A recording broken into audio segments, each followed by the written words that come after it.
আসসালামু আলাইকুম viewers, Ayesha's cooking শোতে আপনাদেরকে স্বাগতম জানাচ্ছি। আজ আমি শেয়ার করব টমেটো সসের রেসিপি। তো চলুন তাহলে শুরু করি। তো শুরু করার আগে আমার চ্যানেলে যারা এসেছেন প্লিজ সাবস্ক্রাইব করে পাশে থাকবেন, আর যারা ফেসবুক থেকে দেখছেন প্লিজ পেজটি ফলো করে দিবেন।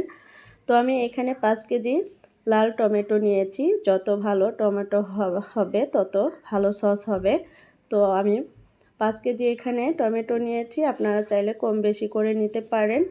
সবগুলো টমেটো ধুয়ে নিয়ে আমি পানি ঝরিয়ে নিয়েছি। দেখুন টমেটোর গায়ে কোনো পানি নেই, এরকম অবস্থায় আমি এই টমেটো ভালো করে কেটে নিচ্ছি। দেখুন আমি 4 ফালি করে নিচ্ছি, আপনারা চাইলে 2 ফালি করে নিতে পারেন। তো 4 ফালি করলে ভালো হয়।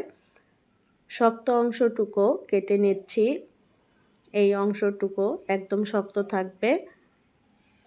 সস এগুলো থাকলে ভালো হবে না সস, এগুলো ফেলে দেওয়ার চেষ্টা করবেন। তো আমি এভাবে সবগুলো টমেটো কেটে নিব।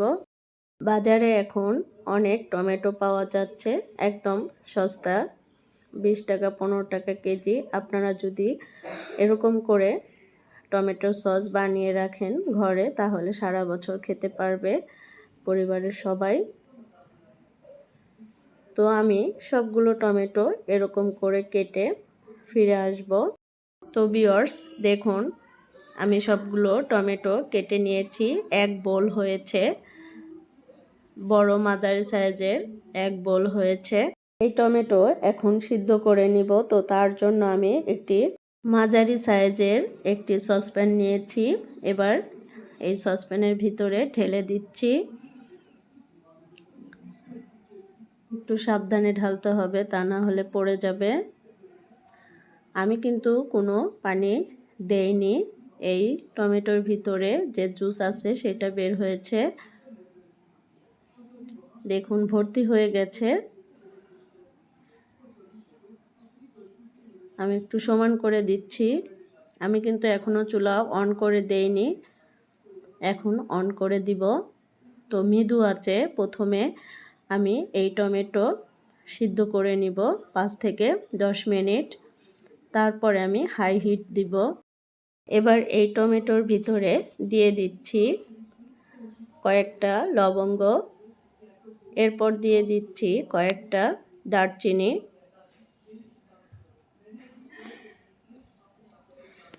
এবং দিয়ে দিচ্ছি সামান্য লবণ আপনারা দিতে পারেন, নাও দিতে পারেন, তবে একটু দিলে তাড়াতাড়ি টমেটো গলে যাবে। এখন আমি চুলা অন করে দিয়েছি একদম মৃদু আঁচে। প্রথমে হাই হিটে রান্না করা যাবে না, তাহলে নিচে পুড়ে ধরবে। নিচে এখনও কোনো পানি জমা হয়নি। তো আমি ঢাকনা দিয়ে কিছুক্ষণ রান্না করে নিয়েছি। দেখুন 5 মিনিট পরে মৃদু আঁচে রান্না করার পরে দেখুন আমি নাড়া দিয়ে দিচ্ছি। দেখুন একটু পানি উঠেছে, এরকম অবস্থায় নাড়া দিয়ে দিলে ভালো হয়। উপরের টমেটো আমি নিচে দিয়েছি, নিচেরগুলো উপরে নিয়েছি। এরকম করে নাড়তে নাড়তে দেখুন একদম গলে যাচ্ছে টমেটো।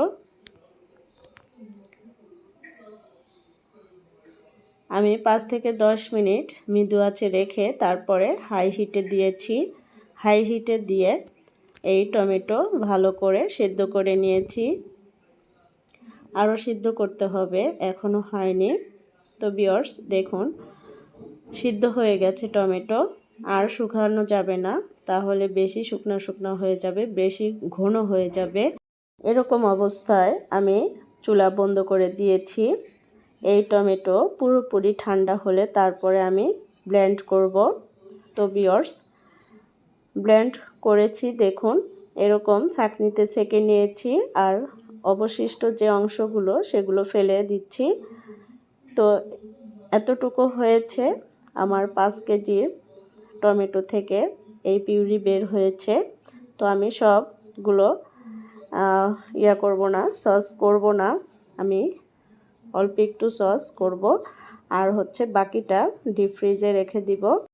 সসের জন্য আমি পাতিল নিয়েছি। তো পাতিলের ভিতরে 4 ভাগের 1 ভাগ আমি এই পিউরি নিয়েছি, এবার ঢেলে দিচ্ছি। আপনারা চাইলে আরও বেশি পরিমাণে বানাতে পারেন। তো আমি পিউরি ঢেলে দিলাম। এবার দিয়ে দিচ্ছি তেঁতুলের কাঠ। এই তেঁতুলের ভিতরে আমি হাফ কাপ ভিনেগার দিয়েছি, তারপরে তেঁতুল ভিজিয়ে রেখেছিলাম, সেই ভিজানো তেঁতুল হাত দিয়ে গলিয়ে নিয়েছি। তো কাঠ দিয়ে দিলাম, দেওয়ার পরে দিয়ে দিলাম 2 চা চামচের মতো মরিচের গুঁড়া এবং দিয়ে দিচ্ছি চিনি। আমি এই চামচে 2 চামচ চিনি দিয়ে দিলাম, আপনারা আপনাদের মতো মিষ্টি দিয়ে নেবেন। তো আমার এই আজকের সসটি হবে টক ঝাল মিষ্টি। আপনারা চাইলে শুধু মিষ্টি সস করতে পারেন, এক্ষেত্রে মরিচের গুঁড়া অ্যাভয়েড করবেন, মরিচের গুঁড়া দিবেন না। আর যদি তেঁতুল না খেতে চান তাহলে তেঁতুলও দিবেন না, শুধু চিনি দিয়েও করা যায় এই টমেটো সস। তো আমি মৃদু আঁচে এই সস রেডি করে দিব। আমি চুলা অন করে দিয়েছি, একদম অল্প আঁচে আমি এই সস রেডি করে নিব। দেখুন বলক উঠেছে, আমি বারে বারে নাড়া দিয়ে দিচ্ছি।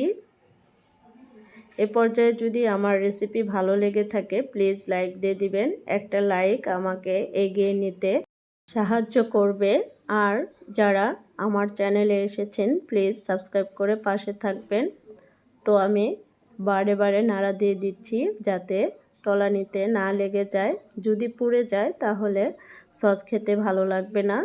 তো ভিউয়ার্স, আমি কিছুক্ষণ জাল করার পরে ফিরে আসলাম।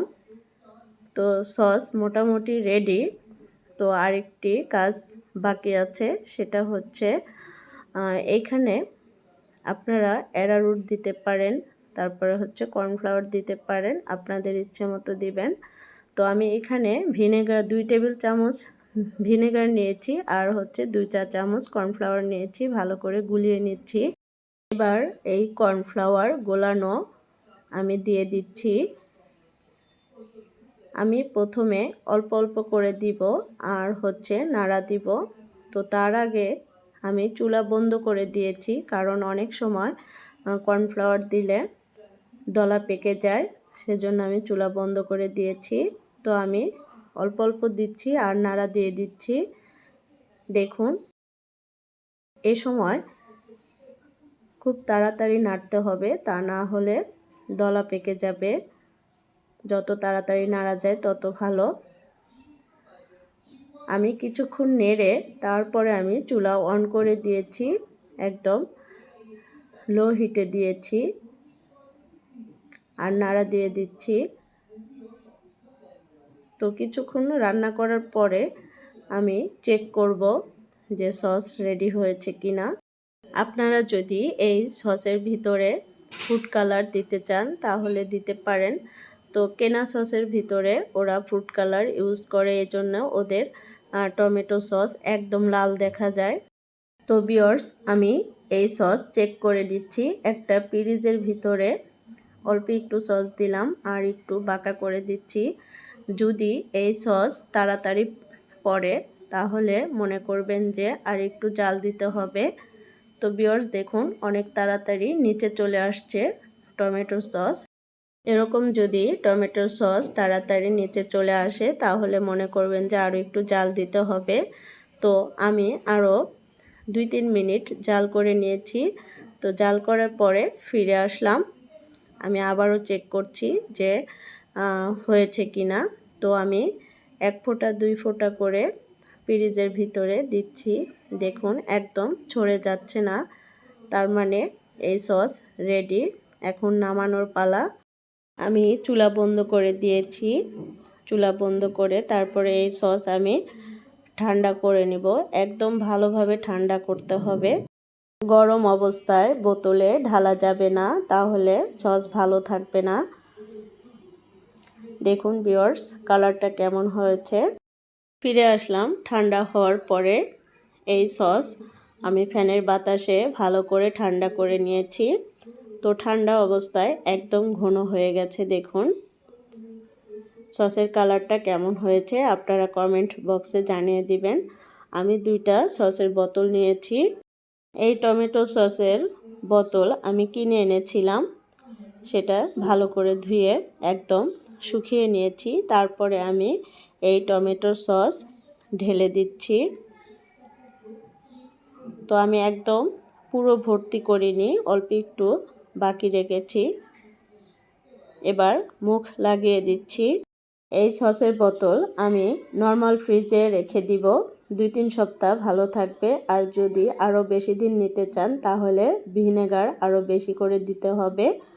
তো আপনারা চাইলে বক্সে রেখে ডিপ ফ্রিজে রেখে দিতে পারেন এবং যখন খান তখন ডিপ ফ্রিজ থেকে বের করে তারপরে অল্প একটু গরম করে তারপরে ঠান্ডা করে খাবেন, দেখবেন আগের মতোই সস রেডি হয়ে যাবে। তো ভিউয়ার্স আজকের মতো এখানেই বিদায় নিচ্ছি। দেখা হবে নেক্সট ভিডিওতে। আপনারা ভালো থাকবেন, সুস্থ থাকবেন। আসসালামু আলাইকুম, আল্লাহ হাফেজ।